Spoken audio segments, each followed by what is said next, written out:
채용 공고가 무려 7장이나 돼요. 채용 공고가 7장이나 돼요.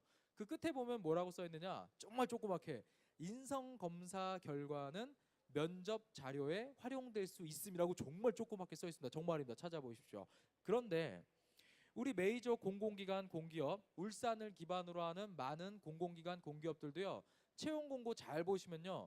인성 검사 결과가 면접에 활용될 수 있다라고 써 있어요. 네. 그 부분을 잘 보셔야 되는 게 이 NCS 기반의 채용에서 면접을 할 때는 구조화된 면접이란 걸 사용합니다.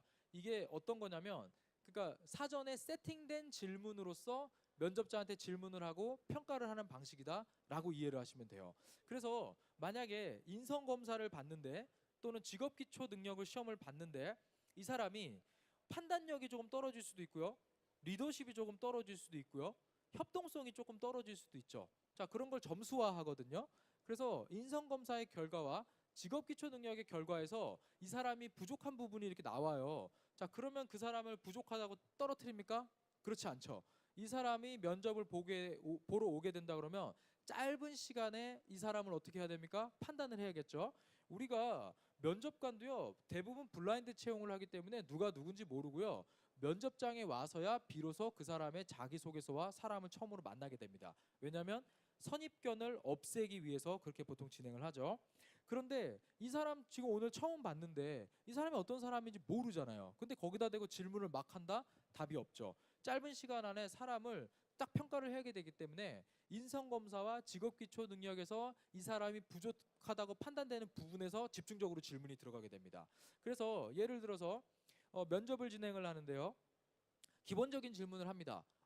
자리에 앉으세요. 그 다음에 우리 뭐 땡땡 공사에 지원해서 감사합니다. 아이스 브레이킹을 합니다. 그 다음에 아이스 브레이킹 이후에 가장 먼저 하는 질문은요. 행동 기반 면접을 무조건 먼저 합니다. 왜냐하면 행동 기반 면접은요. 이 사람이 경험 또는 이 사람이 과거에 했던 것들 자소서에 쓴 거 있죠. 경력 기술서에 썼던 거 있죠. 그걸 가지고 물어봐요. 만약에 이 사람이 플랜트 전문가 과정을 들은 게 있어요. 그럼 첫 질문이 이 사람이 알고 있는 거에서 보통 질문을 합니다. 그러면 자, 대학 다닐 때 플랜트 전문가 과정을 들은 적이 있는데 당시에 이걸 왜 들었고 당시에 배운 게 뭐가 있는지 한번 저희한테 좀 설명해 주시겠어요? 자, 이런 질문이 먼저 들어가는 겁니다. 그래서 본인이 알고 있는 것을 먼저 답변을 하면 좀 기분이 좀 풀어지죠? 좀 적응이 되죠? 그러면 그때부터 세트화된 질문이 들어가게 되는 거죠.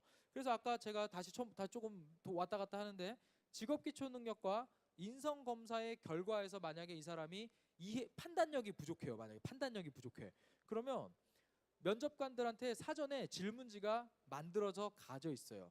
이게 일반 기업하고 면접의 차이점인데 면접관들이요. 공공기관은요. NCS 기반의 면접을 하는 모든 곳들은요. 50% 이상 외부 면접관이 가야 됩니다. 무조건. 그래서 실제로 면접장에 가시면은요. 그 기관에서 나온 분들 반, 외부에서 저같이 외부 면접관으로 활동하는 사람들 절반 정도가 나오게 됩니다. 저는 조금 젊어 보이잖아요. 그래서 저는 이제 주로 못된 거, 악역을 많이 합니다. 면접관에 가면. 자, 여기에 가가지고 이 사람들한테 자, 사전에 면접 질문도 만들어져 있어요. 왜냐면 이 사람들이 전문 면접관이 아닌 사람들도 기업에서 오기 때문에.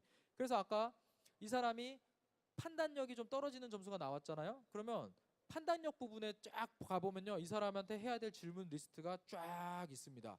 그러면 판단력과 관련된 상황 면접 질문이 들어가겠죠. 그러면 우리 회사에서 실제로 있었던 일 중에 만약에 뭐 여기 원자력이면 방패장 관련된 이야기가 나오겠죠. 자, 방패장에서 이런 좀 이슈가 있었는데 본인 같으면 어떻게 하겠느냐. 예스인지 노인지 빨리 물어보는 판단 질문 합니다. 그럼 이 친구가 인성이나 직업 기초 능력에서 판단력 점수가 좀 낮았는데 면접에서 좀 헤매요. 그럼 판단력 낮은 거 맞죠? 그럼 점수가 수 미양가 중에 미양이 나가겠죠. 그런데 이 사람이 그 결과와 다르게 저는 이렇게 하겠습니다 하면서 바로 질러요. 됐다, 답변 좋아. 이러면 인성검사나 직업기초는 결국은 푼 거기 때문에 틀릴 수도 있죠.